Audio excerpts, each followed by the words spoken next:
70. Head of King Menkore as a young man. In July 1908, this head and two others, in which the king is shown wearing a Nemes headcloth, were uncovered during George Reisner's excavations in the Valley Temple of Menkore's pyramid complex at Giza. Other statue fragments, including 4 bases inscribed for the king, were also discovered. Only one figure could be fully reconstructed, but the similarities of stone and scale suggest that this head belonged to one of at least 4 life-size seated statues of Menkore that were set up in the offering hall of the temple. 2 Although the 3 heads were carved in slightly varying styles, they clearly represent the same person. The knobbed chin, well-formed mouth, full cheeks, and prominent eyes are seen in other representations of Menkore, such as that in the pear statue in this catalogue. Cat. Number 67. Menkore wears the ceremonial royal beard and has a uraeus at his forehead. The cobra's head, which has been reattached, juts out from the surface of the stone, but its open hood is carved almost flat against the king's hair, without any delineation of the reptile's body down the center of the hood. 4 Behind the hood, extending across the top of the king's head almost to its crown, the serpent's thick body forms 6 compressed curves. 5 The piece is unusual because it represents Menkore with short cropped hair instead of a crown or Nemes headcloth. The hair is indicated by irregular striations that do not extend to the sideburns and have not been completed at the back of the skull. This way of representing short hair is occasionally seen in non-royal sculpture, as, for example, in the wood statue known as the Sheik Elbold, figure 34. By contrast, the hairstyle when shown in royal statuary is usually indicated in a more formal fashion, using a series of concentric bands, as in a fragmentary royal head in the Petrie Museum, London. Cat. No. Roar. However, the more irregular between 2 figures, probably a goddess in the male personification of a province, or nome, of Egypt. 1 The Boston fragment, which is carved in a remarkable style, comes from the Valley Temple of Menkore. It belongs to an extraordinary series of statues representing the pharaoh and the company of the goddess Hathor and a male or female gnome deity, recognizable by the emblem worn on the head. This theme was repeated in statues of other Old Kingdom sovereigns. 4 admirable triads with Menkore have been found intact at Giza. 3 of them, in the Egyptian Museum, Cairo, depict the king standing with Hathor on his right and on his left, respectively. The names of Thebes, J 40678, Sinopolis, J 40679, and Diospolis Parva, J 46499. Cat. Number 68. The 4th triad, in the Museum of Fine Arts, Boston, 09.200, is dominated by a representation of Hathor seated between 2 standing figures, the king on her left and the goddess of the hair gnome on her right. This series of triads is notable for the high slab against which the figures stand. Several fragments of similar groups were discovered in Menkore's Valley Temple. We do not know how many there once were, perhaps more than 30, each corresponding to a different gnome, or, according to current opinion, perhaps as few as 8, one in each of the chapels in the 4 temple, to represent the principal cities where Hathor was worshipped. The group to which this head belongs is distinguished by the splendid modeling of the goddess's body. She is standing to the right of the king and holding his hand. The king is also depicted standing, dressed in a shendi kilt with fine pleats. The 3rd figure has his arm around the king's shoulders. The subtle treatment of this male figure's bones and musculature, like the treatment of Menkore's head, attests to the sense for sculptural form attributed to the workshop of sculptor B.C.E. Introduction to Cat. Numbers 56 to 63. Most of the face and the right side of the head are in excellent condition, but the left ear has been damaged, and a large second tine of the lower left side of the head is missing. The short cropped hair in the shape of a break at the back of the king's head encourage a comparison between this piece and the fragmentary statuette of King Nefertari discovered in his funerary complex at Abu Sir, Egyptian Museum, Cairo, J 98171. 6 The statuette depicts Nefertari seated, with a falcon behind his head. In a better-known example of this pose, a life-size nice statue of King Khafra, figure 28, the falcon stands on the high back of the throne and actually peers over the king's head, but in the Nefertari example the bird perches on the king's shoulders and its eyes are level with the middle of the pharaoh's head. It is at least possible that the present head came from a similar statue. Since 3 fragments of a life-size Egyptian alabaster statue showing a falcon at the back of a royal head adorned with a Nemes headcloth, cat. Number 57, were found just east of the Pyramid Temple of Khufu, 7 And since the well-known Khafre statue was discovered in that King's Valley temple, it is likely that Menkaure would have had a similar type of statue in his mortuary complex at Giza. 71. Fragments of a reclining Anubis. The head and hindquarters are all that remain of a canid with upraised head shown reclining on a thick plinth. The snout and ears are missing, and only the stump of the tail is left at the back of the plinth. The rest of the hanging tail was perhaps originally carved as part of a separate base. The modeling of the eyes, bones, and tendons of the head and neck and of the musculature of the legs is subdued but very fine. The eyes are both more frontal and more ovoid than true canine eyes, and thus appear more human. Apparently unfinished, the piece is worn from reuse as a grindstone. These fragments were found in the later levels of Menkaure's Valley Temple, where they and many other unfinished statues and fragments had apparently been deposited during the temple's history of rebuilding and decay. Divine statuary from the Old Kingdom is rarely preserved, and little is certain about temples of the gods during this period. 2 Most of what is extant comes from 4th Dynasty royal pyramid complexes, where certain gods were present to support the king's cult. In addition to the statue of Anubis, group statues of kings with the great goddesses Bastet, perhaps also Sekhmet, and Hathor were found in the Valley Temple of the 4th Dynasty kings. 3 In fact, Anubis and Hathor both had particularly important if not entirely clear roles in royal cult temples from the Old Kingdom through the Middle Kingdom and certainly into the New Kingdom. It has been suggested that in the New Kingdom the two might be understood as counterparts, Anubis as the embalmer who brought the king to life eternally and Hathor as the goddess who could ensure his eternal rebirth and youthfulness. 4 Perhaps already in the Old Kingdom the presence of Anubis was similarly basic to the king's cult. 72. Prince Quain Re. Although uninscribed, this statue was found in the tomb of Quain Re, son of Khmer and Nebi II in Menkaure. 1 And certainly represents him. The prince sits cross-legged on a base that is straight in front and rounded in back. On the kilt stretched top between his legs he rests his left hand palm downward. His right hand is broken away but was probably clenched and turned downward on his lap. 2 The toe of his right foot is seen from the front and its nail and cuticle are carefully indicated. 3 Differences between the finish of the face and that of the body have been thought to indicate that the piece was not completed. In any case, it is clear that the stocky neck, body, and legs are minimally modeled. The head sits low on the short neck, and the face is slightly raised. The smooth, flaring wig emphasizes the roundness of the face. Beneath smoothly curved natural brows, the eyes are finely drawn, with slightly puffy eyelids and rimmed upper edges. The nose and mouth are similarly well defined, the latter drooping noticeably on the left. Fine-grained hard yellow limestone, a material that lends itself to clarity of detail and the illusion of warm, soft texture, has been employed for the statue. This stone was used at various periods but always rarely, another such instance apparently being the fragmentary statue of Princess Neferhetibs, daughter of King Jafar, in the Louvre, E 12628. 4. The cross-legged sitting position shown here was reserved during the 4th Dynasty for men who styled themselves kings elde son. 5 Some figures, such as this one, adopt the simple pose with no other attributes, while others add the papyrus and implements of a scribe. Since both variations existed from the beginning, it is not possible to be sure that the occupation is necessarily implied with the attitude, which may also suggest ease or dependence. Sculptors' tools. The subject of sculptors at work is frequently represented on the walls of Old Kingdom tomb chapels. Sharing the same shops as joiners and smiths, sculptors and painters do not seem to have enjoyed special status. 1 Although all of them did not vanish into anonymity, sometimes the proper name is written over the figure of a busy artist. They did not sign their work, with the possible exception of a statue of King Djoser, the remains of which bear the name of Hotep. 2 Most often, the statues shown in such scenes are completed, although the artisans are still actively at work. In the tomb of T, 2 men are shown beside a wood statue. They are using joiner's tools, adze, hammer, chisel, and coarse stone for polishing the work of art.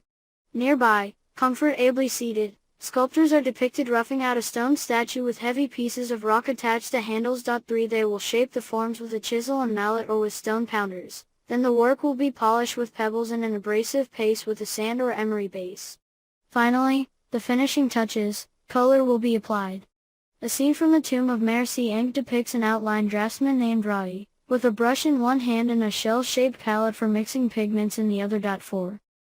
But there is no picture of the extraction and transportation of the stone block, which was cut from the quarry with stone picks and wood wedges, and no information on the initial roughing out in the workshop.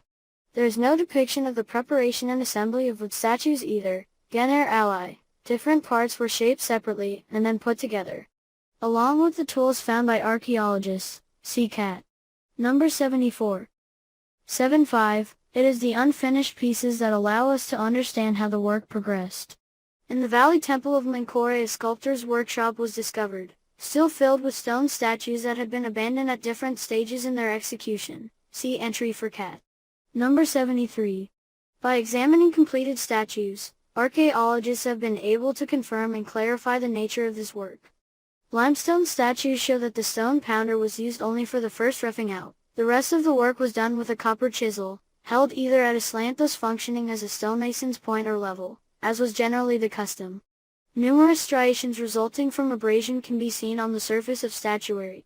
The artist did not exploit the properties of soft stone. There is no open work, no lacework, no hollowing out, nor are there pronounced effects of shadow and light. 5 Limestone is carved as if it imposed the same constraints on the artist as granite or diorite. Identifiable on statues made of hard stone are marks from such tools as pounders and borans, which were used to strike the stone directly. It is these stone tools, probably fashioned from dolerite, that gave working in granite its specificity.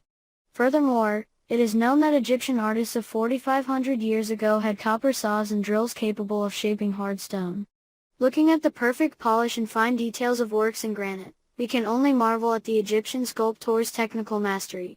Examination of wood statues reveals chisel marks running in all directions, particularly pronounced on certain statues. They reinforce the adhesiveness of the plaster that was applied to the statue as a whole.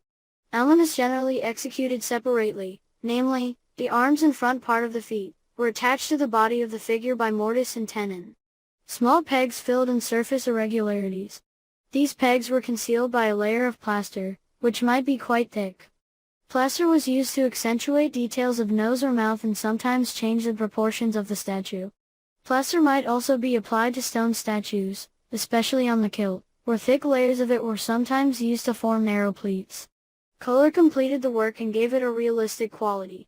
In fact, however beautiful and well finished the stone or wood, most Egyptian statues display traces of original paint. 6 The grain and warm tones of quartzite naturally mimic the texture of skin, yet King Jaffr's portraits in this medium were nonetheless covered with vibrant colors. Large areas painted in red still survive on the forehead and temples of the head, now in the Louvre. Cat. Number 54, and on other fragments hieroglyphs display abundant traces of blue-green paint. 73. Unfinished statuette of King Menkaure. While exploring Menkaure's Valley Temple at Giza, an expedition from Boston uncovered a sculptor's workshop containing no fewer than 14 unfinished statuettes of the king, some hardly begun, others ready to receive their final buffing. All depict the pharaoh in the same pose, seated on a cubic throne with his hands on his knees. He wears the Neem's headcloth, and the statuettes nearest completion show the two hands in different positions, the right in a closed fist, the left flat. All the figures wear a false beard and the shendik kilt. This is the classic image of the pharaoh, which famous works such as the seated statue of Khafra with the Horus falcon, figure 28, and the colossal alabaster figure of Menkaure, Museum of Fine Arts, Boston, 09.204, immortalized on a majestic scale. These statuettes in different stages of completion clearly illustrate how the sculptor, beginning with a quadrangular block of hard stone, gradually carved out the figure of a seated man. The base preserves the dimensions of one side of the block, and the seat conveys an impression of its shape. After a careful study of the series, George Reisner identified 8 different stages in the work. Using red paint, the artist began by sketching a geometric silhouette on a block of diorite. This first stage is illustrated by one of the statuettes, above left, which displays no details. At the second stage, illustrated by the present example, center, the protuberance of the head, the contours of the right arm, and the seat are visible. Next, the artist again used red lines, this time to mark out the face, arms, and hands. By the sixth stage, above right, the details were complete. The statuette had only to be polished and the inscriptions carved. The end product seems all the more remarkable when one realizes that Egyptian sculptors used extremely rudimentary tools to work their exceptionally hard stone. 76. Bearing stone for ropes. During his excavations in the Valley Temple of Menkore, George Reisner found this stone implement, which appears to be a forerunner of the pulley, figure R8. In its rounded head are 3 smooth grooves to guide thick ropes. In the broken shaft is a hole for a peg. One an undamaged tool of this type was discovered at Giza during Salim Hassan's excavations in the pyramid city of Khankha. 2 Judging from the shape of their heads, these tools were used to shift ropes, altering the direction of the pull by approximately 4 or 5 degrees, using Hassan's example, and 90 degrees using Reisner's example. They were probably set into wooden poles or scaffolding and secured by means of pegs through holes in the shaft. Depending on whether this device was set vertically or horizontally, it could have been used to raise and lower heavy objects or to pull them into position in a confined space. Mamie, Wab Priest of the King. The extraordinarily well-preserved red and black paint and the vivacity of the gaze give this statue a very engaging quality. Mamie is sitting on a cubic support, both hands on his knees, right hand flat, left fist closed around an enigmatic object. The head and upper body are slightly turned to the left, in a movement rather unusual in Egyptian art. The priest is dressed in a plain, immaculately white kilt and wears a wezik, or broad collar, and a bracelet around the left wrist. His expressive face is framed by a short, curly wig that closely hugs the temples and falls low on the neck and back. The very large eyes and the eyebrows are emphasized with black paint. There is a fine mustache. The modeling of the torso is very rudimentary, and the legs are heavy and thick. The disproportionate size of the head, the hairstyle, and the disorder in the hieroglyphs carved in the sea contribute a touch of archaism that calls into question the 5th dynasty date usually assigned to the statue. Each side of the seat bears an inscription. Tie-in. To the right of the figure can be read, Wab Priest of the King, Mamie, who walks in the beautiful paths on which the honored walk. To the left, the Wab Priest of the King, Mamie, who says, I had these statues made by the sculptor, who was satisfied by the payment I gave him. The second inscription is particularly interesting, since it indicates that the ancient Egyptians were concerned with asserting their property rights. The custom of noting them in writing goes back to the 4th dynasty. Quite often inscriptions on mastabas attest that the tomb and its equipment belonged to the deceased, either as a gift from the pharaoh or as a duly remunerated private commission. A second statue sculpted for Mamie. Now the Romar at Pelizaeus Museum, Hildesheim, too, is known, like this one. It was discovered in a niche of his chapel. 78. Relief of Mer Ib. This rare acacia panel is bordered by 2 vertical moldings that frame the image of a man moving to the left, holding a second scepter in his left hand and supporting himself with a long staff in his right. He is wearing a short curly wig that conceals his ears, a kilt with knotted belt, and a feline pelt fastened to the right shoulder with a large knot. 2 bracelets and a short neck lace with a pendant flanked by 2 tubular beads complete his costume. The ideogram for libation is sculpted in front of his face. At the top of the panel a horizontal text carved in large hieroglyphs indicates his identity, royal acquaintance, Merib. There are abundant traces of paint green to outline the eye, red for the face applied over a plaster coating. In the lower right corner a second figure is depicted in very reduced dimensions. Only his head and body above the waist have been preserved. This man with crudely modeled features is moving to the left, as Merib does. His hair is close cropped and he wears a pendant like Merib's. The vertical inscription says this is the steward Nejim Ib, son or servant of Merib. Because of their fragility, Egyptian reliefs on wood are rare. Those of Chief of Dentis Hesi-Re, a contemporary of Djoser, Cat. Number 17, are the most famous. They look like stele and were inserted into brick architecture following the same principle as decorations in the royal tomb. The relief with Merib was long compared to this sort of independent panel, but as the orientation of the figures and the assembly holes on the back suggest, it seems probable that the relief is the right jam of a false door. Many characteristics suggest the date for this work in the 4th dynasty: the large hieroglyphs, pronounced relief, simplicity of forms, pendant, one and wig with a high crown. 79. Relief of Nefer. This relief comes from the chapel of G21 Row, one of the core mastabas located in Cemetery 2100, to the west of the Great Pyramid at Giza. It was excavated during the 1905-06 field season and was re-examined in 1932-37. The chapel had been partially dismantled by the late I-850s, when relief blocks were presented to Prince Napoleon by the Viceroy of Egypt, but a number remained in place, including this one, which was part of the north doorjamb of the chapel entrance. The angle of the right edge of the block reflects the slope of the chapel facade. The decoration depicts the tomb owner, Nefer, facing out of his mastaba. In front of him are 3 columns of hieroglyphs that give his name and titles. The text began on the block above, which has never been located.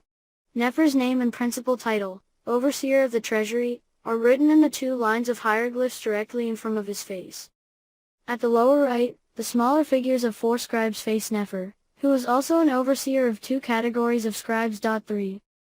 The figure of Nefer is carved in relatively low relief, with very little indication of musculature except around the knees. More attention was paid to the face, where the eye has been modeled and the nose has been accentuated by the careful rounding of the front of the cheek. Like the larger figure of Nefer, the bowed eyes of the 4 scribes are relatively flat, except around the faces and knees. However, they are noteworthy because of the details included by the sculptor. Each scribe is named Neferu, Weni, 4 Kenti Kaf, and Senanu Ka. The last was the owner of a small mastaba, G204R, adjoining Nefer's tomb. Each man is shown with individual eyes Scrabble equipment. Neferu and Kenti Kaf both carry a supply of ink in a shell, whereas the other 2 men bear the customary rectangular ink holder.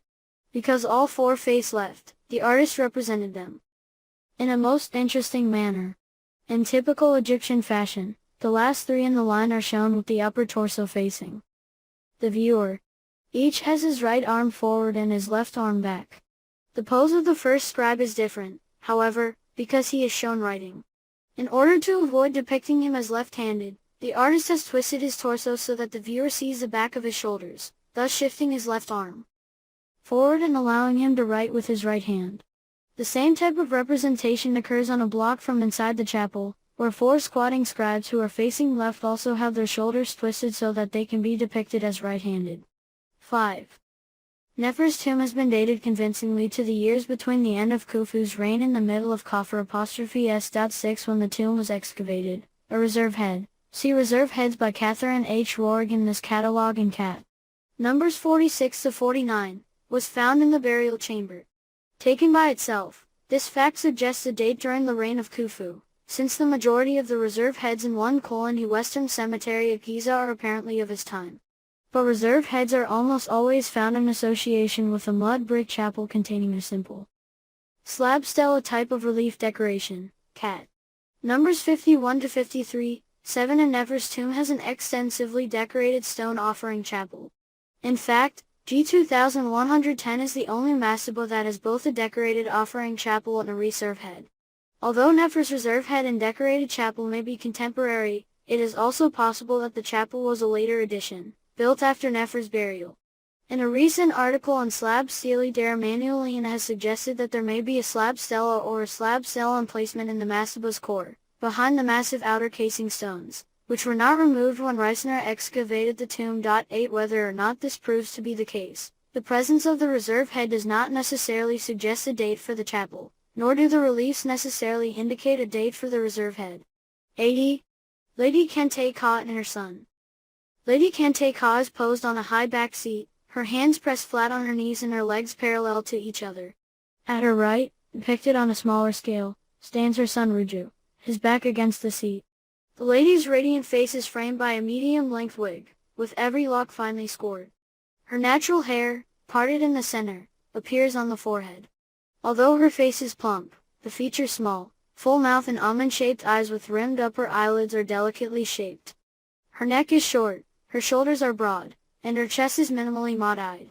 Seen through the tight dress, which is clearly perceptible only at the lower edge, is a stocky body with a stout waist. The ankles are exceptionally heavy. Traces of color are still visible. They indicate the outline of a broad collar, wezik, on the chest and supply the yellow tone conventional for women's skin. The little boy has the usual attributes of childhood. He is nude, wears his hair in the braid called the sidelock of youth, and holds his index finger to his mouth. The sculptor has captured particularly well the chubby body of early childhood, with its round belly, in which the navel is deeply inscribed, and the plump face. On either side of the figures 2 vertical inscriptions incised on the front of the C give their identity: Royal Acquaintance Kent, daughter of Kent, and Royal Acquaintance Ruju, son of the Royal Acquaintance Kent. Kente Ka, the lady's real name as it is written on the walls of her offering chapel, has been shortened here. The statue was discovered in a mastaba at Giza by Austrian archaeologists. The tomb belonged to Kente Ka's husband, the high official Nizit Nefer, one of whose titles was priest of Khafra. Although the chapel was shared by husband and wife, its decoration tells us that Nizit Nefer and Kente Ka had 8 sons and 9 daughters. They each had their own serdab. The statue of Nizit Nefer, Romerant Pelazeus Museum, Hildesheim, 2143-81. Head of an older man. This head was originally part of a statue that was probably standing and that had a back pillar ending just below the hair. At the rear, part of the surface and left side of the pillar are preserved. This is not visible in the photograph, but there are no clear indications of any termination on its right side. The man wears the long flaring wig pop ular from at least the mid-4th dynasty. The wig has particularly high and square contours on the top, flares out in a very Shahau curve from the central part low on the forehead, and descends well below the upper edge of the shoulders in the back. Both its upper surface and undersurface are neatly striated. The lobes of the ears project beneath it. The man's quadrangular, slightly prognatous face is realistically depicted and marked by signs of age. Vertical creases and a roll of flesh appear above the nose, which juts outward just above the break. Eyebrows were added and paint over the low, flat natural brow line. The eyes are small, with plastic rims that extend in points beyond their outer corners. The right inner canthus is carved onto the nose, the left only indicated in paint. There are pouches beneath the eyes, and the cheeks are hollow. From the lower corners of the nose, 2 carved lines on each side curve down toward pouches of flesh at the corners of the mouth. The broad, flat lips, their contours indicated by a fine raised line, come together in a sharp point at the outer corners. The upper lip is slightly thicker than the lower and shows a deep dip in the center below the philtrum. This very fine head belongs to a rather small group of realistic images of aged officials from the Old Kingdom, each unique in its own way. The earliest and best dated are those of Hemunu, Cat. Number 44, and Ankh. While the use of carved lines to mark facial furrows seen here is not apparent in any of the other realistic images, the high, square shape of the upper part of the wig and the shape of the face and mouth suggest a date in the mid to late 4th or very early 5th dynasty. Pair statue of Cape and Hetep here seated. Pair statues depicting a man and woman were frequently placed in the serdabs of Old Kingdom private tombs. This one shows the royal acquaintance Cape and his wife, the royal acquaintance Hetep Hears, whose names appear on the statue and also on a false door one and other inscribed architectural fragments too from an offering chapel. The location of Cape's tomb is unknown, but his titles, which include Director of File Members, Administrator of the Northern Settlements, 3 Director of the King's Wab Priests, and Priest of Khufu, 4 suggest the Lokotine in the Giza necropolis. Cape and Hetep here sit on a bench with a back that rises to mid-shoulder height. This arrangement allowed their shoulders and heads to be sculpted entirely in the round. From the front, even the lower torsos, arms, and legs give the illusion of being freed from the stone. While Hetep Hears is slightly smaller than her husband, the difference between them is less than one would expect in life. Consequently, she appears almost as Cape's equal, although his is marginally the dominant figure. This narrow quality in the size of paired male and female figures is common in the 4th dynasty and occurs in both non-royal and royal sculpture. Cape's torso is well modeled, with the nipples indicated in paint. His shin bones and knees are sharply defined. Hetep Hears sits to his right. Her body is set slightly apart from her husband's, but her left arm extends around his back and her hand wraps around his waist. Her slim body is short-waisted, and the left breast is smaller and higher than the right, as if to show the backward pull of her arm and shoulder. Her lower legs, her navel, and the lower edge of her rib cage are visible beneath the fabric of her sheath dress, but her nipples are not defined. The nails on the fingers and toes of both figures are carefully carved and rounded. As is common in pair statues, the faces are similar, with full cheeks, knobby chin, short, slightly upturned nose, and well-defined mouth, which in Cape's case is bordered by a thin painted mustache. The brow ridges are delicately modeled, and the eyebrows are indicated in black paint. The inner edges of the eyelids are also lined with black and the pupils are painted so that Hetep Hears gazes to her right, while Cape looks ahead. Both figures originally wore jewelry, but the blue and green paint that indicated it have vanished almost entirely, except for traces on Hetep Hears' anklets. A bracelet on her right wrist is outlined with faint black lines, and a broad collar, now almost indistinguishable from her white dress, is still faintly indicated by concentric light and dark bands. 7 The absence of yellow paint, the color used for women's skin, around her neck suggests that Hetep Hears also wore a choker, or dog collar, necklace. The faint black outline of an inverted triangle between the woman's breasts defines the bottom of the broad collar and the inner edges of her dress straps, 8 The outer edges of which are also outlined. In certain respects the style of the pear statue and the relief decoration from Cape's Offering Chapel suggest a date in the 4th dynasty. 9 The hairstyles are of particular interest. Cape's short, curled wig touches his shoulders and back. It also forms a curved frame for his face, a feature that appeared in the 5th dynasty but was most common in the 4th dynasty. 10 The locks of Hetep Hears' wig are twisted inward, toward her face, and join in the softly defined part along the crown of her head. Beneath the wig one sees her natural hair, which is also parted in the center. This detail seems to disappear after the reign of Menkore, in the late 4th dynasty. 83. Pear statue of Ea Ibn Khout standing. The pear statue of Ea ibn Khout was discovered early in 1927 during Hermann Junker's excavation at Giza of a group of mastabas located 500 meters, 550 yards, from the Pyramid of Khufu, at the outer edge of the Great Western Cemetery. The statue was in front of the southern false door, in a vaulted corridor that served as an offering chapel for Oljuz Mastaba, figure RR9. The statue had been broken when the vault collapsed, but it appears to have been in its original place, and the excavator suggested that Ea ibn Khout were the parents of the mastaba's owner. 1 The relationship is not mentioned in any inscriptions in the mastaba, however, and although at least one of these individuals was probably related to Iju, he or she could be his child, grandchild, sibling, or even cousin. 2. This superb pear statue, one of the finest of its type, was probably somewhat overshadowed by the unique group of the dwarf Senob and his family, 3 which Junker discovered in an adjacent mastaba. The two statues actually have a great deal in common stylistically and were probably made at about the same time, during the middle of the 4th dynasty. 4. Ea Ib displays the typical striding pose of a standing male figure. Khout echoes his striding stance with her left foot, which is slightly advanced in a pose that is unusual, but not unique, among standing female figures in Old Kingdom statuary. 5 She is a frac tine shorter than Ea Ib and stands slightly behind him, with her right arm around his back and her hand resting behind his right shoulder. They stand so close together that Khout's right breast is pressed against and slightly obscured by Ea Ib's left arm, which in turn is pushed slightly forward by her body.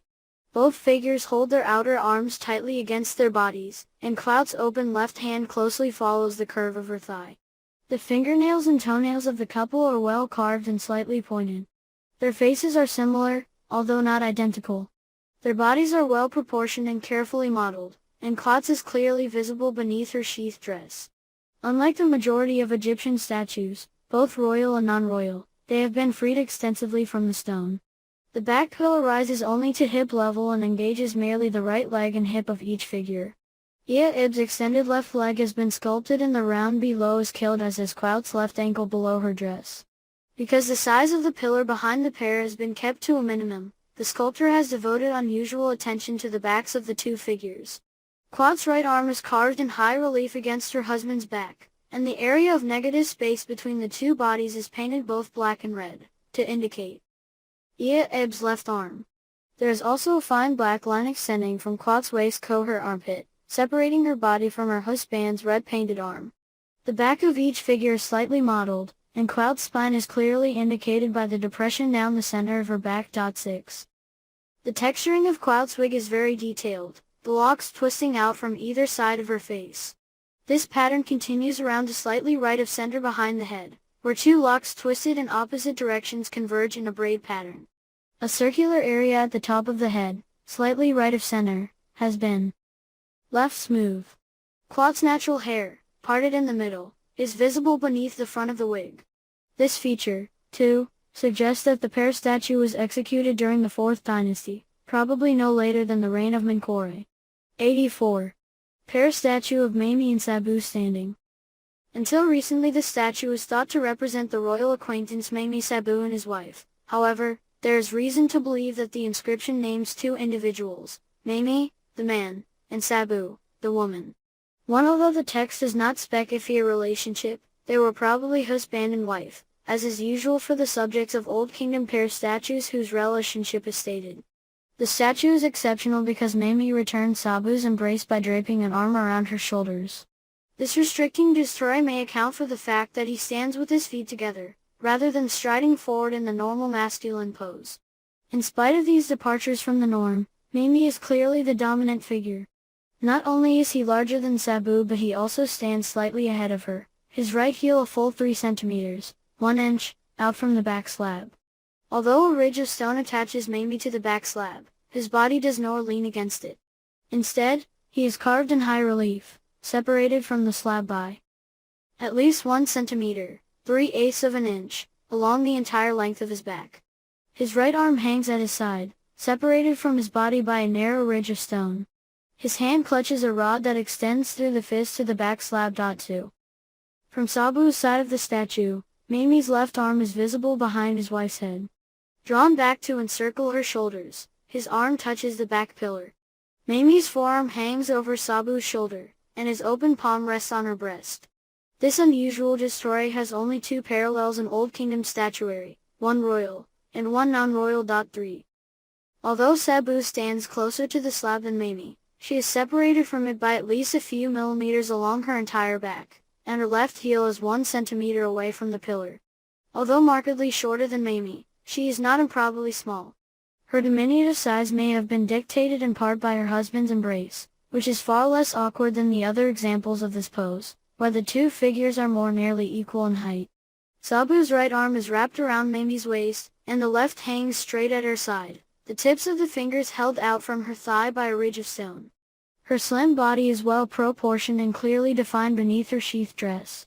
Mamie is also well proportioned. His torso and arms are modeled with care, and his shin bones and knees are sharply defined. 4. His kilt, with its fan-pleated flap, and his carefully depicted tie belt are exceptionally detailed. The fingernails and toenails of both figures are slightly pointed. Their faces are similar, although not exactly alike. Sabu's eyes are larger in proportion to her face, and her mouth is fuller than Mamie's. Her brow ridge is also more sharply modeled above the nose, which gives her profile some resemblance to images of King Menkore. Unlike Mamie, who looks straight ahead, Sabu's face and gaze turn slightly to her left. The thick locks of her wig are twisted away from her face and meet in a soft, untextured part along the top of her head. Her natural hair, parted at the center, is visible beneath the wig. Like most Old Kingdom non-royal statues, this pair has been dated to a period extending from the late 5th dynasty to the late 6th dynasty. In recent years, however, a careful study of Old Kingdom reliefs and statuary has made a date in the 4th dynasty, probably not later than the reign of Menkore, seem plausible. This new date is based both on Sabu's coiffure 5 and on the intimacy of the couple's embrace. 6. The fact that one of the Old King Dom statues depicting the same embrace dates early in the reign of Menkore 7 reinforces the probability of an early date for this statue. 85. Relief block with funerary meal of Hut and Ketizin. The funerary meal was the central element of decoration in Egyptian tombs.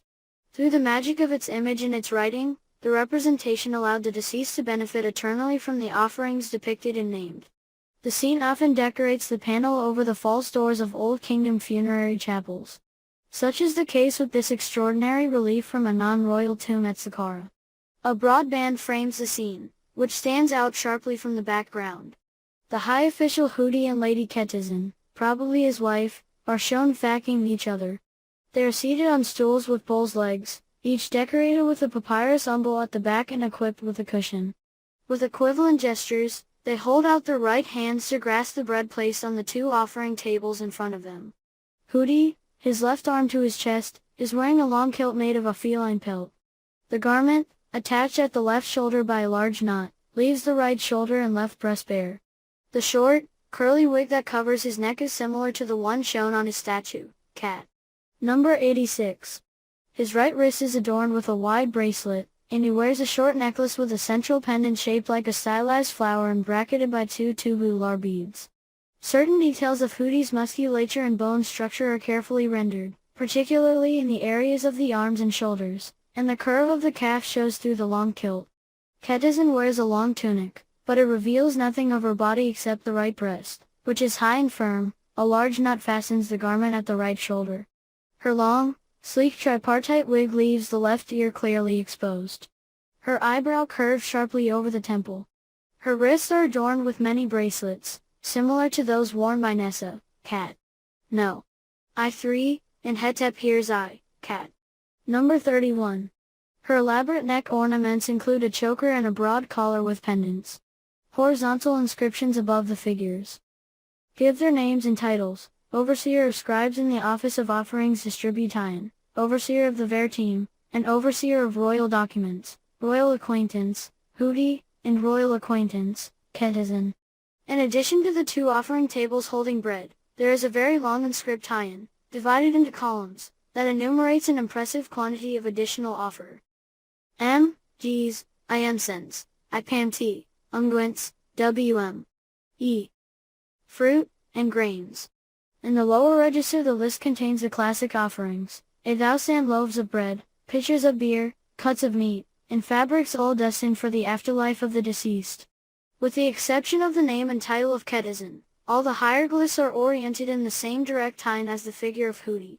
Many stylistic criteria make it easy to date this remarkable piece, which is characterized by the balance of its composition, the attention given to rendering the anatomy, and the extraordinarily precise detail of the jewelry, curls of Hootie's hair, and even the joints securing the parts of the stools.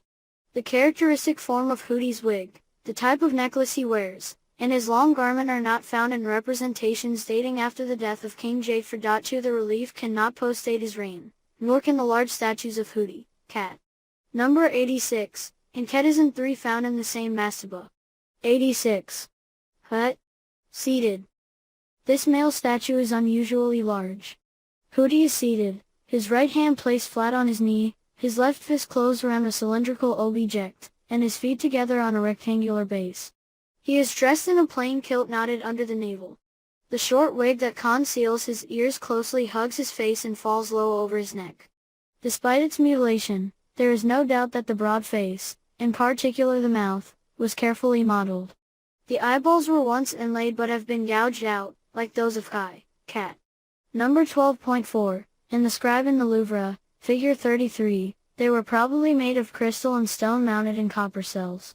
Hootie's stocky, thick-waisted body is notable for its highly developed pectorals. The heavy ankles contrast with the carefully fashioned toes and toenails. Two columns of hieroglyphs, carved on the seat at either side of Hootie's legs, give his name and titles: Royal Acquaintance, Scribe in the Office of Offerings Distribution and of Royal Documents and Fields, Hootie. Hootie's tomb, discovered by Auguste Mariette north of the Great Pyramid of Khufu, also contained a large seated statue of Lady Ketizen, probably Hootie's wife, whose stocky silhouette, wig, and head, which is set deep into the shoulders, are reminiscent of those of the figure believed to represent Nefret Ayabet, cat. Number 50. The stela depicting Hootie and Ketizen, cat. Number 85, which is from the same tomb, is certainly of the 4th dynasty, and none of the details of the statue of Hootie, such as his hairstyle, to suggest a different date. 87. Prince B.A. standing. This standing figure of Ba is supported by a back pillar that rises from his feet to the middle of his head. As was the custom for male statues, the left leg is advanced, but in this case a particularly vigorous forward movement infuses the whole body. The face is turned slightly to the figure's left. Ba-Bad's arms are at his sides, and in each fist he clasps a cylindrical object. He wears a kilt pleated at the side, fastened by a belt knotted horizontally. His round face is closely framed by a curly wig that conceals the ears and falls very low over the nape of the neck. The facial features have been modeled with care: the eyebrows follow the curve of the eye, the upper lids are rimmed, the cheeks are high and round, the nostrils are delicately marked on the broad, short nose, and the mouth is full and sinuous. The body is executed with the same care, and, like the face, it has been polished to a remarkable smoothness made possible by the nature of the stone. The broad shoulders, with clavicle precisely indicated, and the muscular, solid limbs, the ankles, are abnormally thick, contrast with the narrow waist. Details such as the nipples and nails are finely sculpted.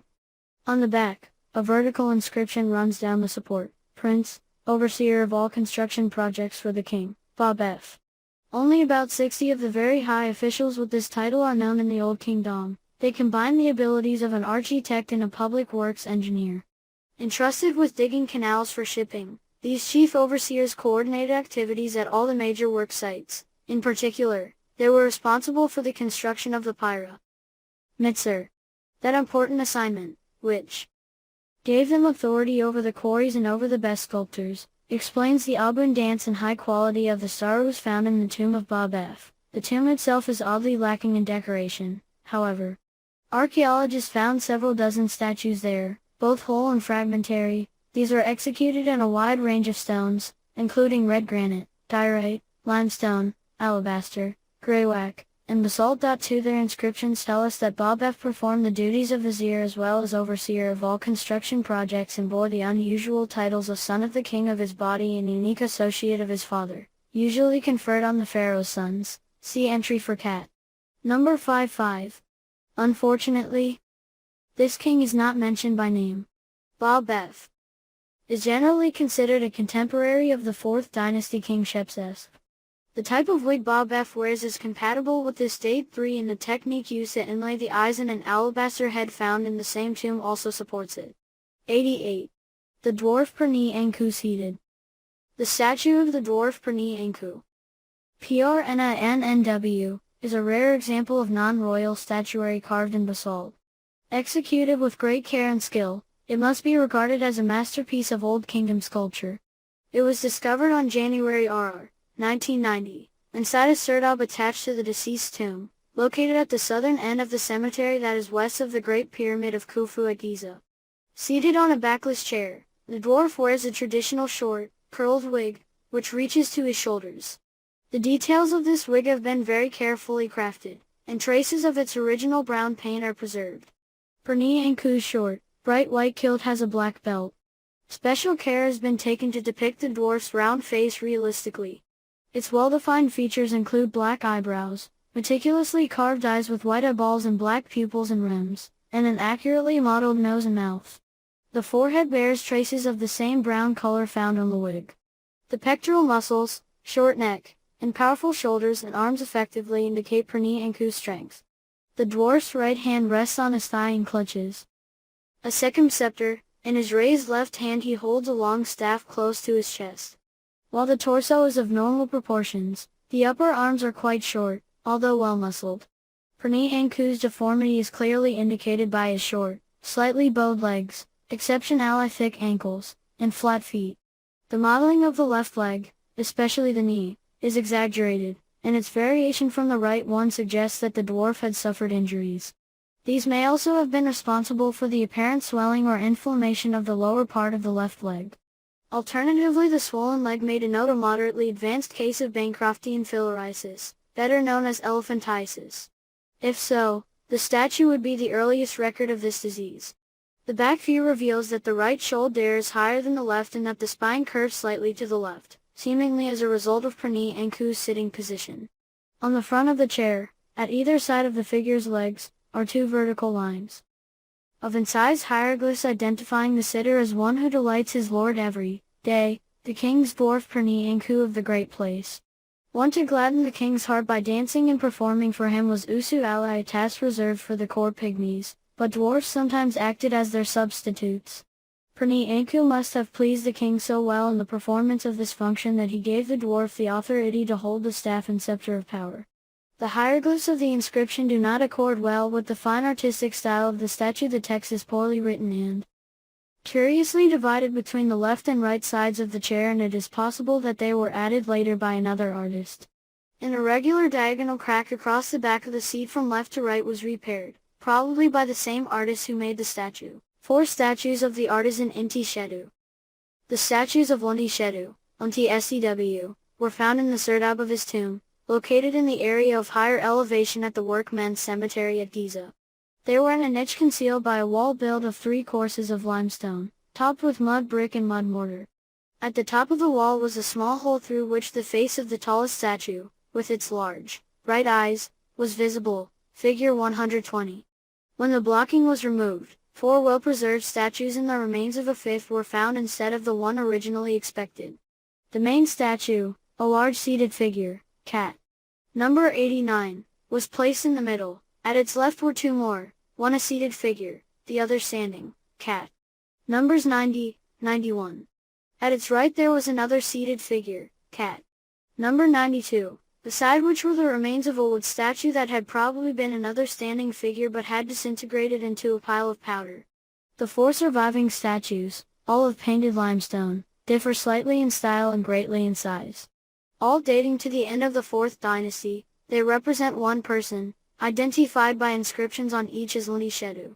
Although the statues were made for the tomb of an artisan, the sculptor followed the same conventions used in works created for officials, noblemen, and even the king. The deceased may have intended to have himself represented at different ages. The large S statue, cat. Number 89, shows him at the time of his death, the standing statue and small seated statue, cat. Numbers 91, 92, depict him in his youth, and the medium-sized seated statue, cat. Number 90, presents him at an intermediate age. Each face is carved to indicate its respective stage of life, and the muscles and shoulders are sculpted to show the level of strength corresponding to that stage. International Shedu seated.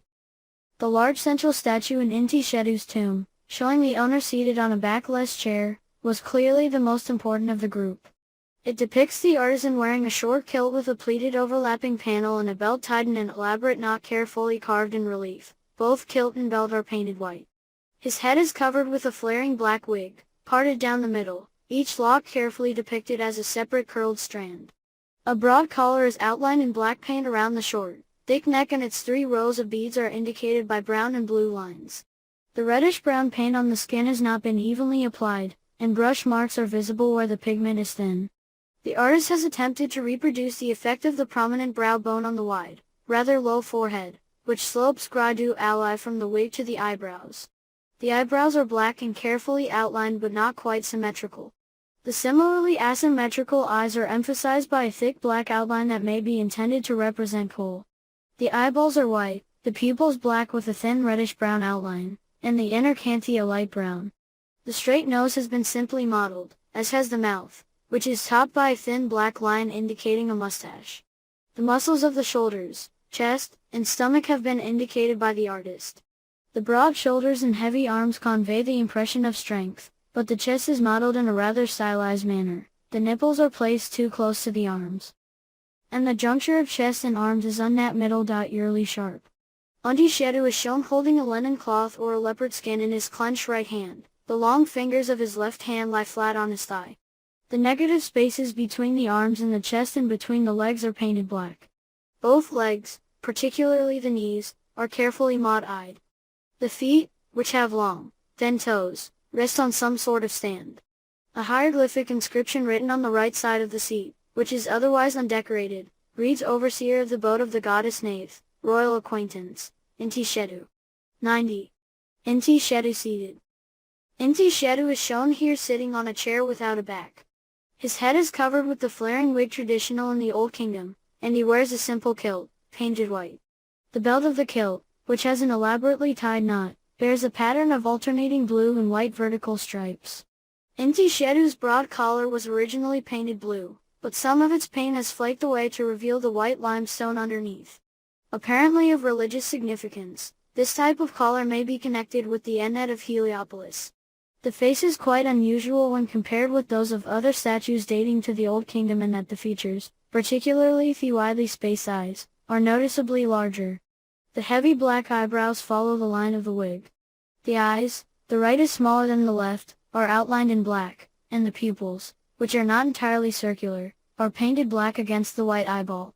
As on the larger seated statue of Inti Shedu, cat. Number 89. There are traces of dark reddish-brown paint encircling the pupils. The nose is straight, rather short, and slightly snub, its well-defined nostrils painted black. The moustache is a single black line above the lips. The head is thrust forward on the short, thick neck. This statue has a more relaxed air than the larger seated one, for the shoulders are not as broad and the muscles of the torso not so well defined. The nipples are painted black and emphasized by a ring of black doors. Both hands are placed on the knees. The right hand clutches a linen cloth and the long fingers of the left lie flat. The modeling of the muscles and shin bones of the sturdy legs is clear and rather stylized. This statue shows a much darker brown skin than the others of Inti Shedu. Its paint was applied carelessly, especially beneath the left arm, where it spills onto the kilt. The negative space around the legs has been painted black, but the rest of the seat, which was restored in ancient times, is dyed with red and black paint meant to imitate granite. The subject of this statue seems to be strong and confident, still youthful yet rich in life's experiences. On the right side of the seat he is identified as overseer of the black wig and a short, belted white kilt. The collar around his neck is outlined in red and has 3 rows of beads painted white, blue, and white respectively. The facial features are more delicate than those of the other 3 statues in the group from this tomb. The forehead is broad, modeled and outlined in black paint. The eyes slope downward near the temples, as do the eyebrows. The eyeballs are painted white with black pupils, and the right eye is slightly smaller than the left. The straight nose has only a summary indi. 1. Imi 11 NT. The hieroglyphic sign N and the boat hieroglyph found on the other 3 statues do not appear here. Provenance: Giza, Western Cemetery, Tomb of Shedu, Hawass excavation, 1990. Bibliography: Hawass 1998, pages 187 to 208. 92. Shedu seated. End of 4th dynasty painted limestone. H. 32 centimeters, 12% in. Egyptian Museum, Cairo J 98947. Here Shedu sits on a backless chair, his forearms resting on his thighs. Painted the same reddish-brown as the large seated statue of the artisan, cat. Number 89, this figure. Boat of Nath, Shedu. Wears a black wig that flares out at the sides and reaches his shoulders. His broad collar is delineated with 3 rows of paint white, blue, and white respectively, but the details of the beads are not represented. On the back of the statue, beneath the wig, the knot of the collar has been painted white. The short, belted kilt is also of the same color. The features of the round face are fine and well defined. Black paint has been used for the eyebrows and for the outlines of the eyes, which have white eyeballs and black pupils showing traces of a red outline. The nose is long, and the well-formed lips show a slight smile that is emphasized by the fullness of the cheeks. Above the mouth is a thin black mustache. As on the other 3 statues of Shedu, the muscles have been modeled. Black paint has been used to indicate the navel. The right hand clutches a linen cloth, painted white, and the left hand lies flat on the thigh. An inscription on the right side of the chair identifies the subject as overseer of the boat of Nath, Shedu. 93. Female dancers and musicians. The musical interlude shown is part of a large scene sculpted on a wall of Niue Netru's offering chapel. 2 groups of female dancers are turning with one leg raised. Between the groups, a female dwarf wearing a crown of lotus flowers makes an identical movement. The women on the right turn their heads gracefully backward, one hand on hip, the other held over the head. Their partners move in the opposite direction, marking time with a sistrum, a musical rattle, cat. Number 182, they shake above their heads. One in the other hand they hold clappers. Are the 2 groups turning in opposite directions, circling around the dwarf? Or is each dancer describing her own circle, striking her neighbor's clapper with her own as she passes? Opinion is divided on this point. In any case, this relief represents a ballet with skilled choreography, danced by alert young girls in short skirts, their chests encircled by flowing sashes. The music is performed by kneeling women on a block to the left. Their motionless pose contrasts with the animation of their companions. Wearing long dresses, heads crowned with lotus flowers, adorned with necklaces held in place by heavy country turquoises, they sing and clap their hands. The ballet takes place during a banquet attended by the deceased, his wife, Henutson, and 2 members of the family identified as Niue Netru Jr. and Henutson Jr. Scenes of music and dance began to be shown in similar contexts during the 4th dynasty, and it is not easy to date this relief, since the dancers, whose faces are rather crudely drawn, have been considered comparable to figures in 6th dynasty works. A few indications, such as the necklace worn by Henutson II and the type of offering table laden with food, 3 suggest a date between the middle of the 4th dynasty and the middle of the 5th. Jewelry in the Old Kingdom. The many representations of jewelry in Old Kingdom reliefs, stelae, and statues reveal that both men and women of the period wore diadems, necklaces, primarily broad collars, and bracelets. In addition to this artistic evidence, a few examples of such jewelry have been recovered through archaeological excavations of tombs. While only a tiny part of the total produced during the period, the extant pieces allow us to appreciate the quality, originality, and diversity of Old Kingdom jewelry, which could vary greatly depending on the place of origin. The pieces found in the modest cemeteries of the provinces hardly resemble those retrieved from the tombs of officials in the large necropolises that surround the royal tombs. For the most part, provincial cemeteries have yielded simple strings of beads and amulets. Although no doubt worn in everyday life, such adornments appear very rarely in artistic renderings. In contrast, the sites of Giza and Saqqara have yielded ensembles similar to those represented in the art of the period. Most noteworthy among these are the several complete funerary diadems, and fragments of many others, that have come from Giza. One type of diadem, consisting of a simple copper or wood band covered with gold leaf and adorned with one or two clusters of papyrus umbels set off by a circular element on either side, was clearly worn every day and is often represented on reliefs. A more sophisticated type, apparently reserved for women's use, depicts two ibis one poised on umbels, sometimes flanking an ankh, symbol of life. Two such diadems, which are never represented on reliefs, seem to have been purely funerary, with the ibis intended to evoke the spirit of the deceased. Also found at Giza and Saqqara are several examples of broad collars composed of several rows of beads joined together. Worn by the elite of Egyptian society beginning in the 4th dynasty, these splendid necklaces may have been gifts from the king or rewards given by high officials to deserving servants. Several tombs from the Old Kingdom, including the mastaba of Ahed-hotep in the Louvre, are decorated with scenes showing the distribution of necklaces and diadems. 3 As an ornament with protective powers, the broad collar rapidly became an integral element of funerary equipment. Object friezes from Middle Kingdom sarcophagi depict it. Chapter 5-8 of the Book of the Dead was later devoted to it, and it persisted into the late period, by which time it had been transformed into a small gold amulet. The oldest surviving examples date from the 4th dynasty and often combine gold, hematite, turquoise, and carnelian beads, whereas later examples are primarily made of faience, which is sometimes partially covered with gold leaf. Broad collars frequently had matching beaded bracelets, and those for women might be accompanied by an anklet and a choker, a narrow band of several rows of beads that closely encircles the throat. Among the other types of bracelets in use during the Old Kingdom, the finest were made of metal and decorated with inlaid semi-precious stones. Necklaces. From the pre-dynastic period through the end of the Old Kingdom, Egyptians wore simple strings of beads that often included amulets and pendants as well. Many artistic renderings from the 4th dynasty depict men wearing short necklaces composed of a cord strung with one or two cylindrical or barrel-shaped beads and having an amulet in the center. Cat. Number 78, 8-5. The object represented by that amulet is usually difficult to identify. It is sometimes oval with bulges on either side one and sometimes elongated, suggesting part of a plant, perhaps a bud or stylized leaf. Two depictions of the same individual on different reliefs may show him with such a necklace or with the broad collar, which appeared during the same dynasty. In the 5th dynasty, men were represented wearing another type of ornament, a long cord with 2 or 4 widely separated tubular beads in a round almu. Let it the center. 3 of the various interpretations of this amulet. The most convincing describe it as a small fabric sack containing an object or a closed fist holding an object. In both cases, however, the object encased has yet to be identified.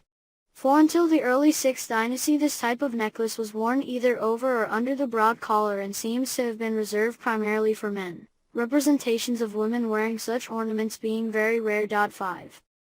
A few necklaces, either alone or in combination with the broad collar, have been found at Giza and Saqqara.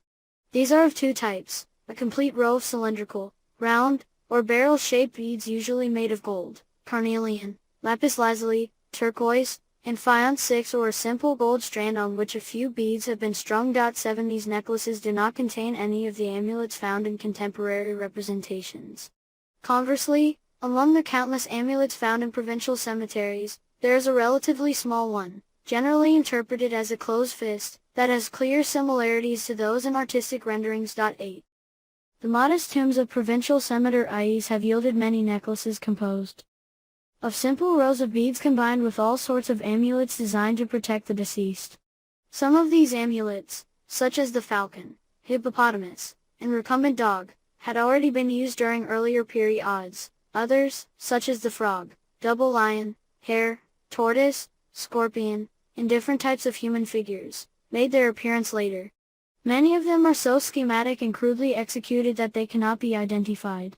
Only a few are found in burials from the 3rd and 4th dynasties, but they are plentiful in those from the 6th dynasty.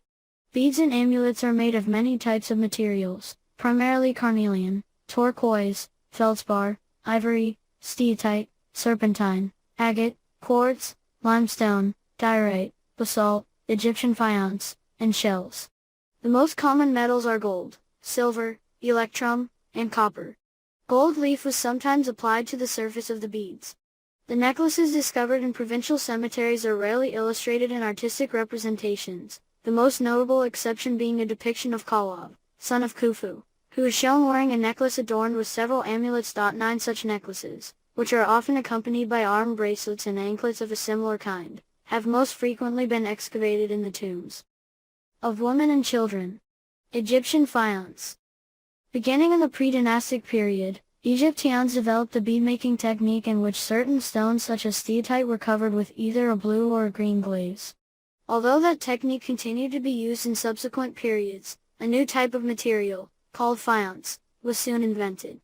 This substance, which is specific to Egyptian civilization, is composed of a core of pulverized quartz or sand covered with a vitreous glaze of various hues, most commonly blue, green, and black in the Old Kingdom.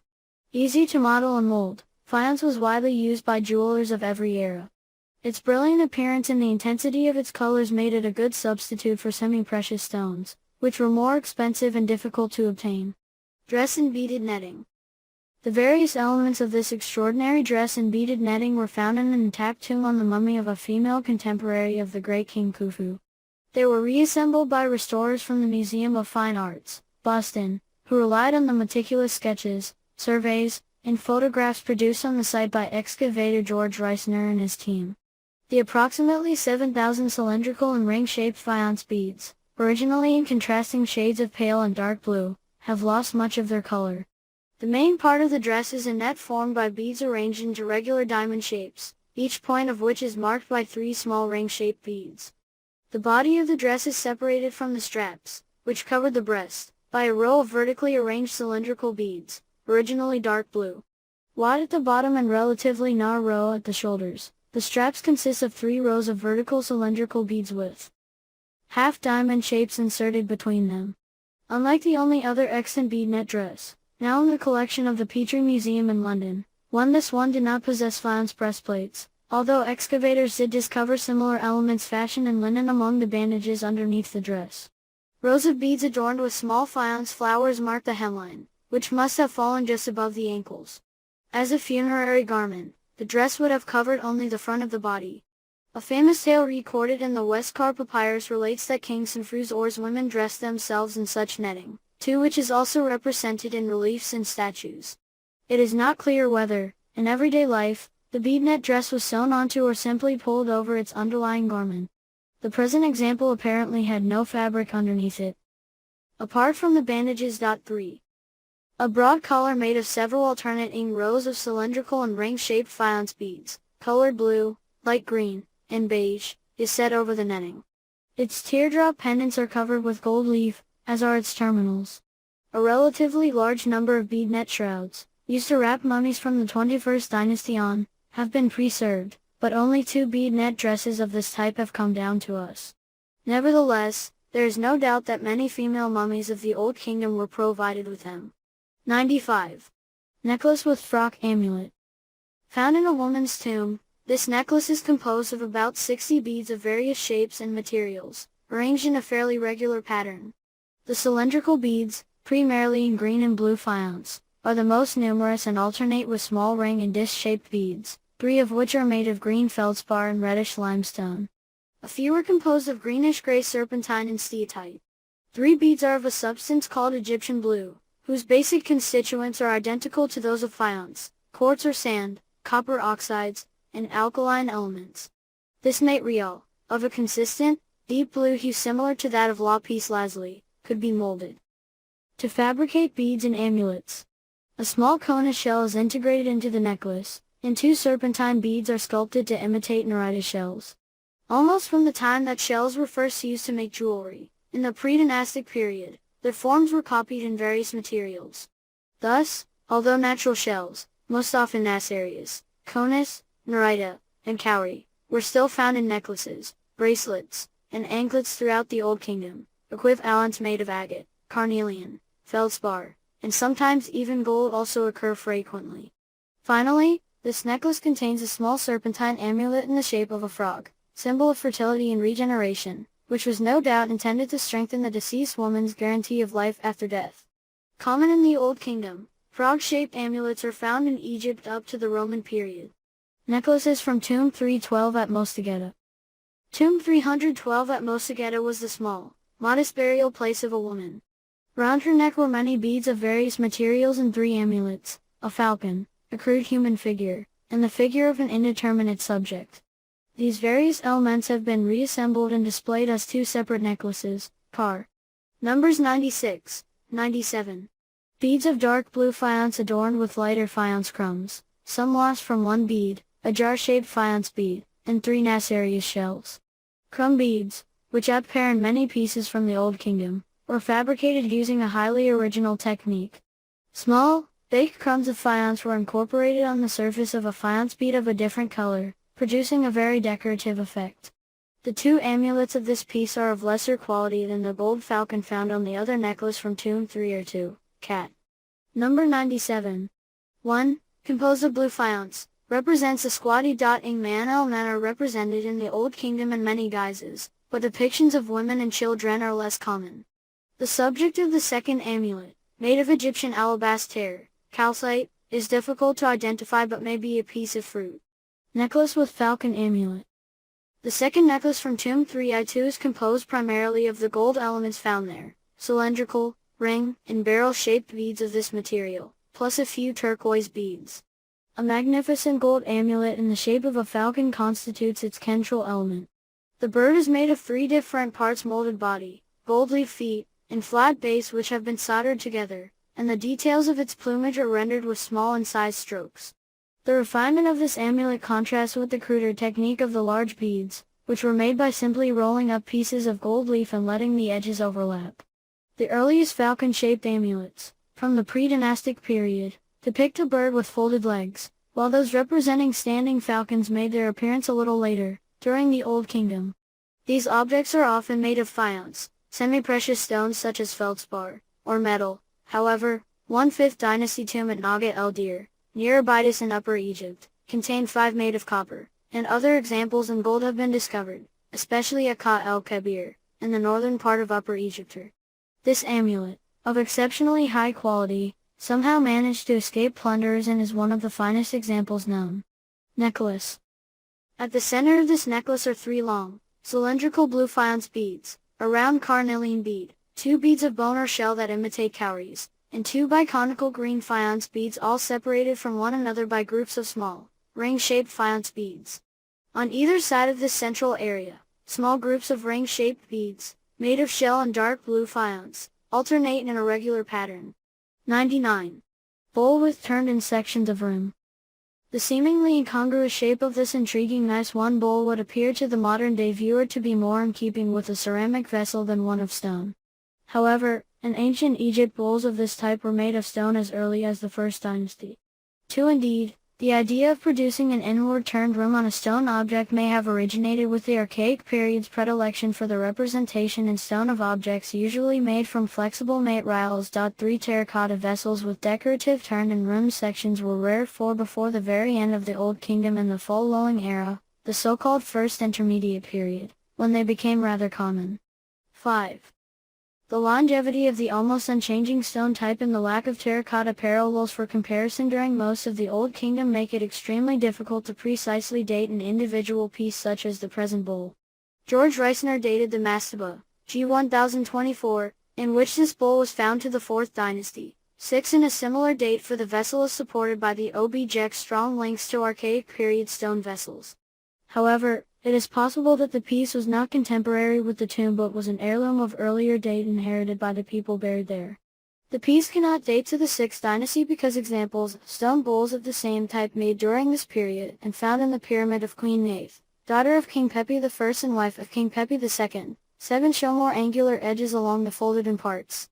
This bowl's superb workmanship speaks for its manufacture in a royal shop by a first-class craftsman. The walls are astonishingly thin, and the folds in the rim are shaped so naturally that any viewer who did not know the vessel was stone would surely think its material was flexible. The function of the rim with turned-in sections was largely decorative, although its origins may lie in the custom of producing a spout in vessels of pliable clay by pushing the rim in at 2 closely spaced points. If this treatment is repeated at even intervals around the rim of a vessel, and the indentation made is transformed into a fold, the decorative wavy rim of the present bowl results. Paintings and reliefs often show vases with such wavy rims among the paraphernalia of a prepared meal. Covered by lids and no doubt holding choice dishes, the containers are displayed on tables or stands, their contents ready to be consumed. Some bowls of the type are depicted holding flower arrangements at table. 9 The stone version accompanying a burial would have perpetuated, through the magic of its material, the availability of a lavish meal throughout eternity. 5th Dynasty. Head of King Userkaf. This imposing head of Userkaf, first king of the 5th Dynasty, was discovered by Cecil Firth in 1928 in the sovereign's funerary complex. Userkaf chose to be buried at Saqqara, not far from the step pyramid of the illustrious Djoser. King Shepsesk of the previous dynasty had already abandoned the plateau of Giza for South Saqqara, where he built a strange tomb in the form of a monumental mastaba pharaoh. This head was found in the court of Userkaf's pyramid temple, which, contrary to the usual practice, was attached to the south and not the east face of the pyramid. Many fragments of small statues of Userkaf in diorite and granite, bearing the king's cartouche and Horus name, come from the same site. They are the only remnants of an elaborate program of statuary that decorated this temple, which is today in ruins. This is the head of one of the few colossal statues from the Old Kingdom. It is the largest, the most beautiful, and the oldest of 5th Dynasty royal statues. All the others are small, including the extraordinary series recently discovered at Abu Sir in the funerary complex of King Neferfer. The face of the king, set off by the Nemes headcloth, is striking in its simplicity and stylization. These qualities can be explained by the dimensions of the work, which is monumental and sculpted to be seen from a distance. If we assume the king was seated, like the figures of Khafra from Giza, the total height of the statue exceeded 4 meters, 13 feet, and thus prefigures works from later periods in Egyptian history, in particular, New Kingdom colossi. It has been suggested that the fragment was part of a sphinx, but the back of the statue's neck, which would identify it as a sphinx, is poorly preserved, and the arguments advanced are therefore not very convincing. Its dimensions are unique for Old Kingdom statuary, but our knowledge is dependent on random excavations in the state of preservation. Apart from the caryatids in Djoser's funerary complex at Saqqara, only a few statues at royal complexes were much larger than life-size. These include a representation of Djoser, of which the pedestal and a few fragments have survived, 3 the engaged statues of Sumfru and Dashur, 4 an alabaster colossus depicting Menkaure. 5. Despite a dearth of precedents, the sculptor of Userkaf's head was able to render an expressive face, treated with sensitivity, in granite, a very hard stone. The eyes and eyebrows jut out, the nose is strong, the ears protrude, the chin and jaw are broad. All these elements contribute to a severe expression. There is no detail on the Nemes headcloth. The uraeus barely stands out from the king's forehead. This representation of the sovereign perpetuates the refined style established by statues of Menkaure, with which it shares certain characteristics. Ram Entr head of a king. This small royal head is about 1/3 life-size. It was uncovered beneath the pavement of a 12th dynasty temple during excavations conducted by WMF Petrie at Coptis. Part of a small throne cut from the same hard yellow limestone was discovered arid in the vicinity of the head, and it is probable that both fragments were part of a seated statue of an unknown king. 2 birds. This little fragment from Userkaf's ruined mortuary complex was part of a large scene depicting life in a marsh along the Nile. It is not unusual to find hunting and fishing scenes or simple depictions of nature in the reliefs within 5th Dynasty royal temples. Such reliefs reflect a long tradition, attested by a few fragments from the Temple of the Bent Pyramid, built by Sumfru and Dashur, Cat. Number 22. The traces of green paint on the papyrus stalks behind these birds are a reminder that all such scenes were painted in bright colors. The finely sculpted relief in soft limestone shows the technical skill and gifts of observation possessed by early 5th dynasty artists. In particular, note how the plumage on the bird's wings and heads gives a lifelike appearance to the charming scene as it unfolds before our eyes. 103. Cast of a block with running troops and an inscription with the names and titles of King Userkov. 4 Old Kingdom pharaohs are named on stone blocks that were found early in this century and reused in the Middle Kingdom pyramid of Amenemhat I at Lisht, Khufu, Khafra, Unis, and Pepi II during the 1991 excavation season at Lisht. The Egyptian expedition of the Metropolitan Museum of Art discovered a large block with names of Userkov, first king of the 5th dynasty. It is a cast of this object that is exhibited here. Middle Kingdom builders had removed the block from a temple erected by Userkov at Saqqara and used it to fill a deep trench dug while they were constructing the burial chambers below Amenemhat's pyramid. The block was placed upside down on the west side of the trench, figure 123. The carved figures had been systematically defaced in order to deprive them of their magical efficacy, and the block employed simply as building material. 2. The relief work is generally of good quality, but the incomplete state of a few of the hieroglyphs indicates that the decor tie-in was left unfinished. Particularly notice Abel's the imperfect palace facade below the king's forest name, where details were added only at the far right. The carving on the preserved part of the block is oriented in 2 directions, marking a transition between scenes. The right third is filled with the ends of 3 Regis tiers of running troops who face toward the right, while the left 2/3 are covered with inscriptions, which for the most part read from left to right. Running soldiers often accompany ships, and the inscription at the far left mentions a ship, revealing that the presumably related scenes had nautical subject matter. The troops are clad either in aprons with 3 lengths of cloth hanging down in front, or kilts. Simple staves are carried by 6 of the soldiers, and 4 or 5 hold long bundles with bows protruding from their tops. One man in the central register supports a bundle of sticks with his right hand, while 2 figures in the bottom row carry weapons wrapped in tied sacks. 2 men appear to be empty-handed. The lowest register has fewer troops than the upper 2, and there is a relatively large empty space behind the last figure, perhaps indicating that the complete scene contained a numerically faithful representation of different units of troops, rather than a tightly knit arrangement of human figures dictated by aesthetic concerns alone. Dominating the center of the block is a large vertical rectangle enclosing the names, titles, and epithets of Userkov and 3 deities who protect him. At the top is an image of the flying horse falcon, with an identifying line of text above. In reliefs such as this, flying falcons generally hover near the top of a wall and above a depicting of the king, who is believed to receive protection from Horus's outstretched wings. At the bottom left and right sides of the rectangle, respectively, are images of the cobra goddess Wajet and the Volturi goddess Nekbet. Their names and epithets are inscribed above them. In the center of the rectangle are 2 of Userkov's 5 names, as well as epithets relating to the king. Beneath the panel is a horizontal line of text that states, "She is giving life, stability, dominion, all joy and health forever." The recipient of this commonly used blessing is the king himself, and the bestower is probably Wajet, who is shown directly above the beginning of the text. At the far left of the block are 2 partial columns of inscription that include the names of 2 feline goddesses. The left column preserves part of the name of a goddess who is probably Bastet, 4 followed by the name of the goddess Shesmetet. 5. The right column identifies the now lost scene that filled the wall below and or to the left as returning from the temple of Bastet and the ship, called, "He who controls the subjects." 6. The owner of the ship is the king himself, who is presumably depicted on board the vessel and below the flying Horus falcon. This relief presents a juxtaposition of figures and an unusual text that provides tantalizing clues to the missing decoration of the entire wall. 104. Running troops. There are 99 or discovery at list of a reused block decorated with running soldiers and inscribed with names of King Userkov, figure 12-3, cat. Number 103, has allowed the assigned men of this relief with running troops to the same king's reign.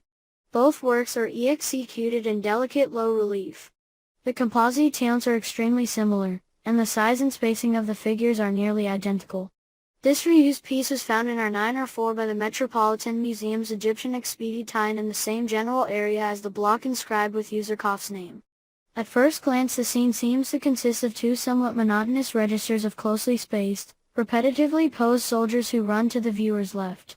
However, closer inspection reveals that the composition is actually quite varied, complex, and full of closely observed detail. Although the soldier's limbs are similarly positioned, subtle variations in the poses are found throughout the work. Particularly intriguing is the intricate overlapping of the figures, which does not follow a discernible pattern and in places defies logical spatial arrangement.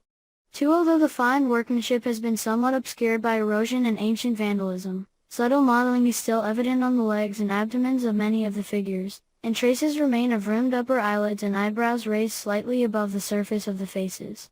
The troops are organized in 2 groups of 10, behind each of which a kilted figure runs. A short inscription precedes and follows each group and serves to identify the units or their individual commanders. 3 The men wear either aprons or kilts and grasp the same kinds of weapons and implements as the soldiers on the block inscribed in the name of Youthful with the exception of the 6th man from the right in the upper register, who carries the tools of a scribe, and the 5th man from the right on the lower register, who holds a stick with a semicircular disc. The upper edge of the present block retains bits of the vertically oriented, zigzag-jing lines traditionally used to represent water, indicating that the running troops belong to a nautical scene. Beneath the lower register is a horizontal band with 5 pointed stars, which symbolize the sky and mark the transition to the scene below. For unknown reasons, the left side of the band and, immediately above it, the ground line under the soldiers' feet were left unfinished, as were elements of the inscription on the block with Youthful's name. The left side of the relief slopes inward from top to bottom, indicating that it was placed at the left end of a wall in an inside corner and that it adjoined a wall with a distinct batter. In Egyptian architecture, batters are customarily found on exterior walls, and they are used as well on interior walls that mark the connection between adjoining buildings. In pyramid complexes, battered interior walls occur where the valley temple joins the causeway and where the causeway joins the pyramid temple. Thus, the sloping side of this block must belong to one of the few areas of architectural transition in the Youthful pyramid complex. 4. A block with a sloping left edge that depicts running troops accompanying a ship was found at Abu Sir by Ludwig Burchard in the Valley Temple of Sir, Youthful's immediate successor. Burchard's reconstruction places the block on the north wall of the innermost room of the Valley Temple, an area that marks the transition into the causeway. 5. Unfortunately, nothing is yet known about the Valley Temple of Youthful. The upper temples of the complex have been excavated, but final reports on the architecture and the relief decoration have not been published. 6 relief fragments that belong to a scene depicting rowers and running soldiers were found in the southeast part of Youthful's main temple. 7. So it is possible that this block came from a transitional area at the temple entrance. The numerous parallels between this block and the one with Youthful's name make it likely that the two belong to the same wall. The Youthful relief would have been higher up and to the right of the prey and corner block. In the latter block, the troops ran in registers beneath the king's ship, while the soldiers on the Youthful relief ran in the opposite direction and belonged to a different scene. Since the inscription on the Youthful relief indicates that the ship is returning from the Temple of Bastet, which was located in the delta and to the north of Youthful's pyramid complex in Saqqara, the scene was probably placed on the north wall of whichever temple it once graced. 105. Ship under sail. An elaborate arrangement of nautical equipment dominates this relief depicting a ship under sail, one of the rare types of Old Kingdom scene in which human figures are dwarfed by inanimate objects. 1 Most imposing are the tall, tapering masts with a tightly wound truss at the bottom and the large, sweeping sail, the undifferentiated expanse of which is broken up by an array of ropes. The 2 men at the bow are probably piloting the craft, while the man behind them adjusts the sail. Slender oars rest along the side of the ship. At the prow are 3 blade-like objects, vertical in front and curved in back, each of which is decorated with a representation of the sacred Wayat Eye, a protective symbol usually associated with the falcon dd Horus. The device probably serves to protect the vessel physically and spiritually, as well as magically allowing it to see where it is going. 4 At the right end of the fragment is part of the last figure aboard the preceding vessel and a line of indecipherable text. In front of the better preserved ship a partially restored column of inscription states, "Sail well like this, hurry." 5. The scene is most notable for its fine, detailed execution and complex series of overlapping forms. Particularly striking is the tangle of legs, oars, and ropes on the ship's deck. Although relatively small, the figures are carefully rendered and include such features as eyebrows raised above the surface of the faces and delicately rounded cheeks. In places where overlapping occurs, the area around the forward object is carved back completely, creating a sense of depth and demonstrating the artist's control of the stone surface. Such interest in the three-dimensional possibilities of a relatively flat plane is most striking in the small way-out eyes, which appear to float on top of the blade-like objects. A significant number of the reused blocks found at Lish depict ships fitted with sails or oars. 6 Because of their similar stylistic features and their scale, a group of the sailing ship's reliefs, including this one and cat nose. Row 6, 107, has been recognized as belonging to a single scene. 7 The group was originally dated between the mid to late 4th dynasty and the early 5th dynasty, but in light of the recent discovery at Lish of a block inscribed in the name of Userkov, cat number 103, it may now be possible to refine the state that the sailing ships group is earlier than the nautical scenes found in the pyramid complex of Kingsar at Abusir is confirmed by such stylistic criteria as the subtly handled musculature of the running figure in the relief from the Art Museum, Princeton University, cat. No. Row 7, and the triple aprons worn by some of the sailors. Figures from the Sur Pyramid complex reliefs have much more explicitly rendered musculature, cat. Numbers 112-4, and nearly all the aprons there have 4 strips of hanging cloth. 8 Moreover, relief representations after the time of Sur tend to be flat one, with overlap indicated by means of either incised lines or surfaces carved back only in the area immediately around the contour line of the forward object. 9.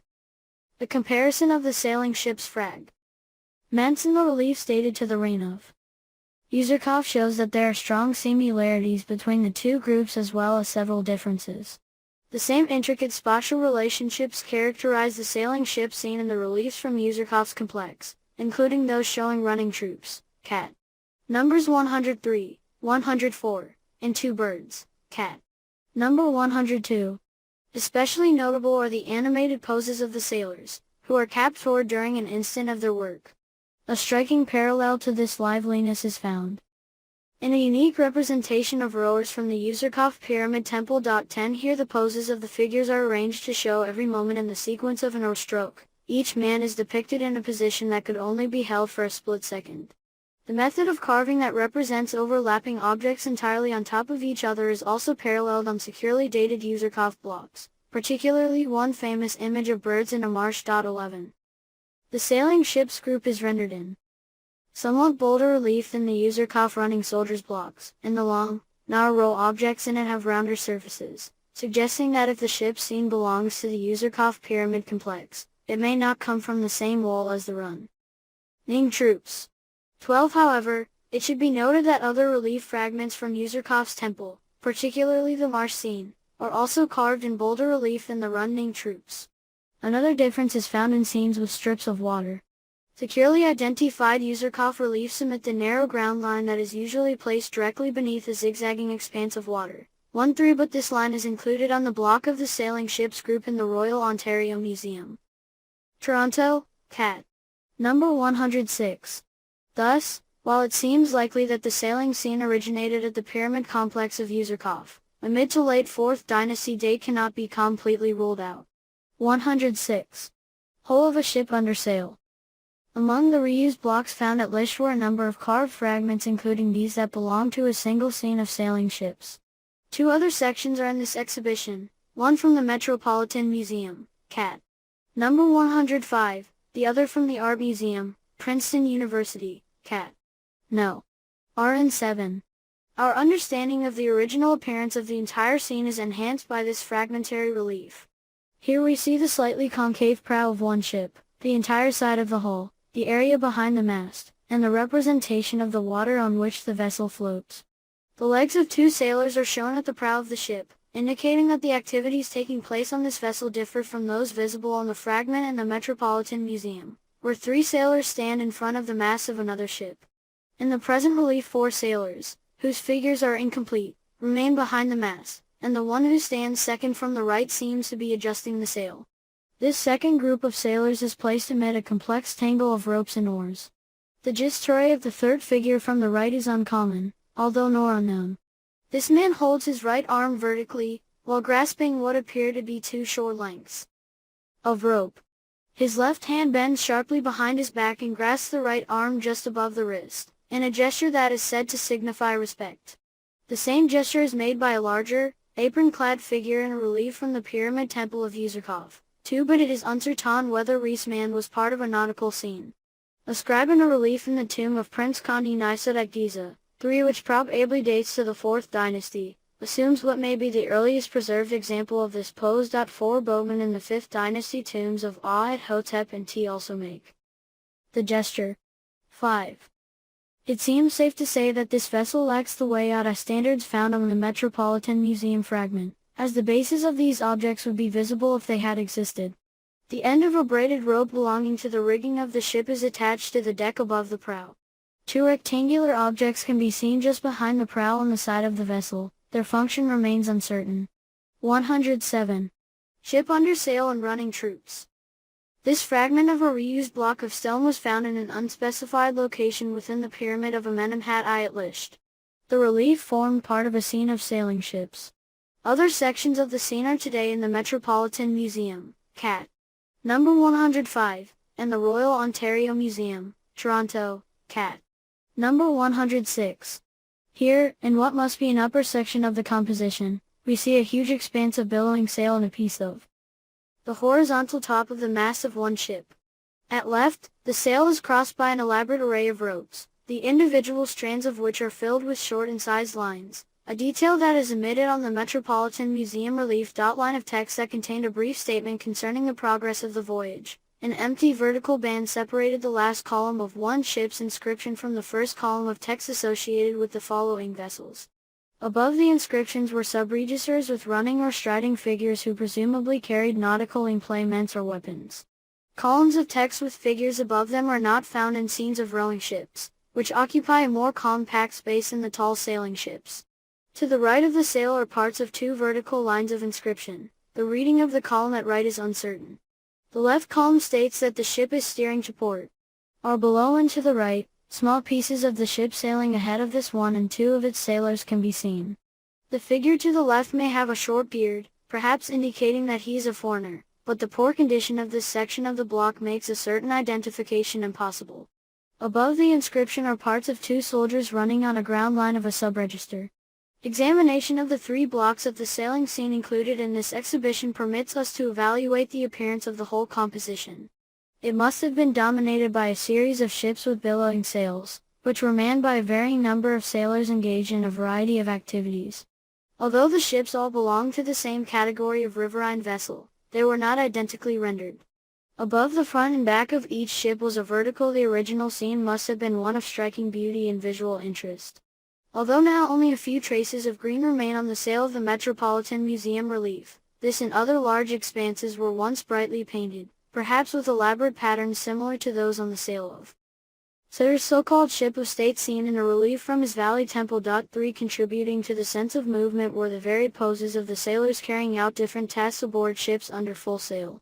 Perhaps most impressive, from the point of view of the ancient Egyptian, was the spectacle of so many elaborately outfitted vessels crewing in a stately procession up the Nile.